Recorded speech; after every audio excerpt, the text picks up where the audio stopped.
In the glittering world of Los Angeles, where dreams are made and reputations burn brighter than the Hollywood sun, there's a story that refuses to fade into the shadows.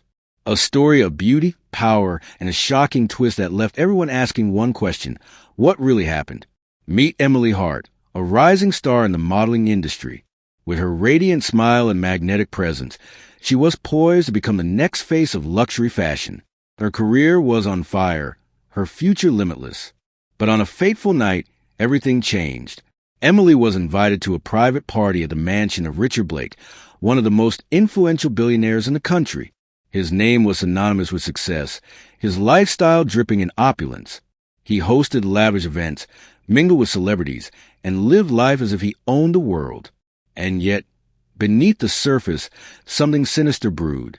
The evening began like any other glamorous affair, champagne flutes clinking, laughter filling the air, and cameras flashing. But by the end of the night, Emily Hart was found unconscious in her hotel room. Initial reports claimed it was an overdose, a tragic accident in the fast-paced world of fame and excess. But then came the autopsy results. They shattered every assumption. Emily hadn't overdosed. She had been poisoned. Now, the spotlight shifts to Richard Blake, the host of the party. His behavior after her death raised more questions than answers. Was he genuinely devastated? Or was he hiding something far darker? As investigators dug deeper, they uncovered evidence of tampering, missing texts, altered security footage, and suspicious alibis. Every piece of the puzzle pointed to a conspiracy, a web of lies spun to protect someone, or something, far more dangerous than anyone could have imagined. So, what really happened that night? Was this a crime of passion fueled by obsession? Or was a meticulously planned cover-up orchestrated by those who held the most power? Stay tuned, don't forget to subscribe. Leave your thoughts in the comments, and hit that notification bell so you never miss an update. Until then, keep digging for the truth. The night of the party was supposed to be another glamorous moment in Emily Hart's rising career. It was held at Richard Blake's private Malibu estate, a mansion known for hosting Hollywood elites and billionaire investors. Guests arrived in luxury cars, paparazzi lined the gates, and inside, the atmosphere was electric. Emily was seen laughing, dancing, and mingling with guests. She looked radiant, full of life, and completely unaware that this would be the last night she ever lived. But not everything was as perfect as it seemed. Multiple witnesses reported seeing Richard Blake arguing with Emily near the balcony around midnight. One guest recalled hearing raised voices. Another said they saw him grab her arm tightly before pulling her into a secluded hallway. Yet no one thought much of it at the time. After all, this was Hollywood. Drama came with the territory. When Emily left the party, she wasn't alone. A close friend offered to drive her back to her hotel, but she declined. Instead, she accepted a ride from Richard himself. That decision would become one of the biggest unanswered questions in the case. Security footage from the hotel showed Emily entering the building shortly after 1 a.m. She appeared disoriented, struggling to keep her balance.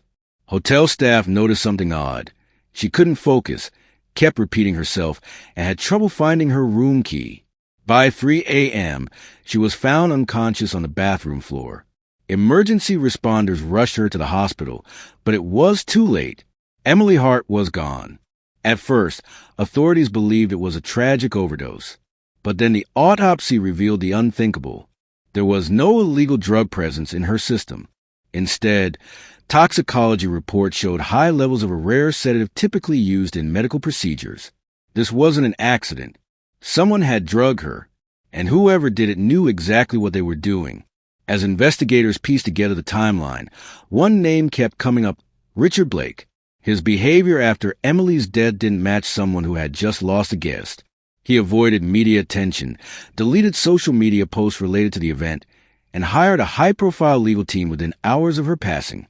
Then came the most disturbing detail. The security cameras at his estate had mysteriously malfunctioned during the exact time Emily was there. Coincidence? Or cover-up? Stay tuned. Don't forget to subscribe. Leave your thoughts in the comments and hit that notification bell. Richard Blake was more than just a billionaire. He was a man who lived in the shadows of power, influence, and control. Born into wealth, he built an empire that spanned real estate, tech startups, and high-end entertainment ventures. His name opened doors, his money silenced problems, and his presence commanded respect. But behind the polished smile and tailored suits, there were whispers, rumors of a man who got what he wanted, no matter the cost. Investigators began digging into his past, and what they found painted a troubling picture. Multiple women had come forward over the years with allegations of misconduct, coercion, and intimidation. Some claimed he used his influence to silence them before their stories ever reached the public. One former employee described him as charming but manipulative, someone who could switch from warm and generous to cold and calculating in seconds. Then there was his relationship with Emily Hart. At first glance, they seemed like an unlikely pair. She was young, ambitious, and chasing her dreams. He was older, powerful, and used to getting whatever or whoever he desired. But messages recovered from Emily's phone told a different story. She had been excited about the party at first, seeing it as a networking opportunity. But as the night went on, her tone changed. In one message sent to her best friend just hours before she left the event, she wrote, "I think I made a mistake coming here." Another message read, "He won't leave me alone. I need to get out of this." Who was she referring to? And why did she feel trapped? As detectives pieced together the timeline, they realized something chilling. Emily had tried to leave the party early. Multiple witnesses confirmed she was looking for her car, trying to call a ride, but she never made it.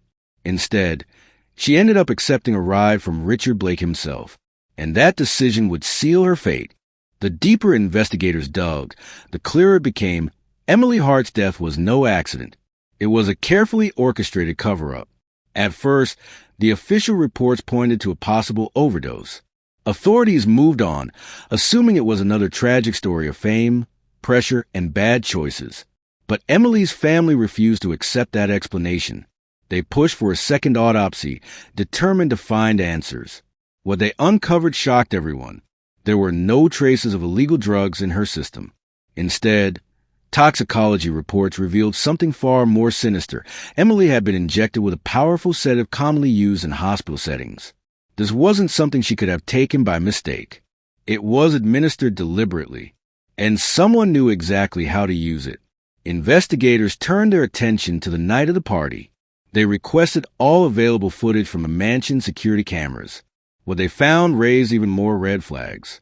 For nearly 45 minutes during the time Emily was inside the estate, every camera went offline. No footage, no record. It wasn't a technical failure. It was sabotage. Then came the phone records. Emily's phone had stopped sending data at around midnight, the same time witnesses reported seeing Richard Blake pull her into a private hallway. Her last outgoing message was sent just minutes before that encounter. "I think I made a mistake coming here." Detectives began questioning staff who worked at the mansion. One house employee recalled seeing Richard enter his private study shortly after Emily left the party. He stayed inside for nearly 20 minutes alone. When he finally emerged, he looked different, calm but alert, like he had just finished something important. Then there was the matter of the car ride. Multiple guests saw Emily trying to leave the party early. She was looking for her driver, trying to call a ride service. But before she could get away, Richard approached her. Witnesses said he whispered something in her ear. Whatever he said, it changed her mind. She got into his car. No one saw them speak again. Hotel surveillance confirmed Emily entered her room alone. But within hours, she was unconscious on the bathroom floor. So what happened between the time she arrived and when she was found? And who had access to her room? As detectives continued their search, they discovered something even more disturbing. Richard had deleted hundreds of messages from his encrypted messaging app just hours after Emily was pronounced dead. Somehow, he knew the investigation was coming. He was already covering his tracks. As the investigation deepened, a disturbing pattern began to emerge. Richard Blake wasn't just hiding something. He was orchestrating a cover-up with precision and control. Detectives uncovered that within hours of Emily Hart's death, key pieces of evidence had vanished. Her phone mysteriously wiped clean. Security footage from his estate conveniently missing. Guest statements altered or retracted under pressure. It was as if someone was pulling strings behind the scenes, ensuring every loose end was tied up before it could unravel the truth. But not everything could be erased so easily. A former security contractor for Richard came forward with explosive information. He revealed that the mansion surveillance system had a backup server, one that stored footage separately from the main network. That server had been removed the morning after Emily's body was found. When investigators finally tracked it down, they discovered something chilling. Footage of Emily being led into the house by Richard, her movements sluggish, her head swaying slightly as if she were dazed. She was barely able to walk on her own. Then, for nearly 30 minutes, there was no record of her whereabouts. When she reappeared, she was sitting alone in the kitchen, staring blankly at the wall. Her hands trembled. Her lips were dry. She looked like someone who had been drugged, and Richard was nowhere to be seen. This was the first undeniable proof that Emily had not left the party in full control of herself. She had been manipulated, subdued, and possibly assaulted before ever stepping foot in her hotel room. The medical report confirmed what many feared. There were defensive wounds on her arms, signs of physical struggle, and traces of Richard's DNA were found under her fingernails. It was clear now Emily had fought back, but she hadn't stood a chance. The billionaire had used his power, his influence, and his resources to bury the truth. But the deeper they dug, the more cracks appeared in his carefully built image. Former associates began speaking out. Friends who once stayed silent started coming forward with stories of intimidation, blackmail, and manipulation. One woman claimed Richard had threatened to ruin her career after she rejected his advances. Another said he paid off witnesses to keep quiet about a similar incident years earlier. This wasn't the first time he had gotten away with something. It was only the first time he might not. The final pieces of the puzzle were falling into place. Emily Hart had not died from an overdose. She had been drugged, assaulted, and silenced, and Richard Blake was at the center of it all. Investigators now had undeniable proof. Emily's toxicology report showed traces of a powerful sedative. Security footage confirmed she was in no condition to consent or even walk unassisted, and forensic evidence placed Richard at the scene of a violent struggle. Yet despite all this, he walked free. Behind closed doors, powerful lawyers worked fast. They painted Emily as a party girl, someone who partied too hard, made poor choices, and put herself in dangerous situations. But those who knew her best refused to let that be her legacy. Her friends, family, and former colleagues spoke out. They described a woman who was ambitious, intelligent, and fiercely independent. Someone who never gave up, never backed down, and always stood for what was right. So why did she end up alone that night? Because she trusted him. Because she believed in his power, his influence, and maybe even his charm. But trust turned into betrayal, and betrayal led to murder. As public pressure mounted, prosecutors finally filed charges: manslaughter, evidence tampering, obstruction of justice. Richard Blake was arrested in a quiet early morning raid. No cameras, no grand exit, just cuffs, silence, and a long road to trial. Inside courtrooms, the world watched as the billionaire's carefully crafted image crumbled. Witnesses came forward. Texts were revealed. Surveillance footage played on loop. For the first time, Richard looked afraid. The jury took just 3 days to deliver their verdict. Guilty on multiple counts. Justice, for Emily Hart, had come late, but it had come. But the story didn't end with a courtroom win. It ended with a question that still lingers today. How many more women have suffered in silence? How many more powerful men have gotten away with it? And how many more stories like Emily's are still waiting to be told? This is more than a true crime story. It's a wake-up call. If you believe in justice, if you believe in truth, then don't look away. Thank you for watching. Don't forget to subscribe, leave your thoughts in the comments, and hit that notification bell so you never miss an update. Until next time, keep searching for the truth.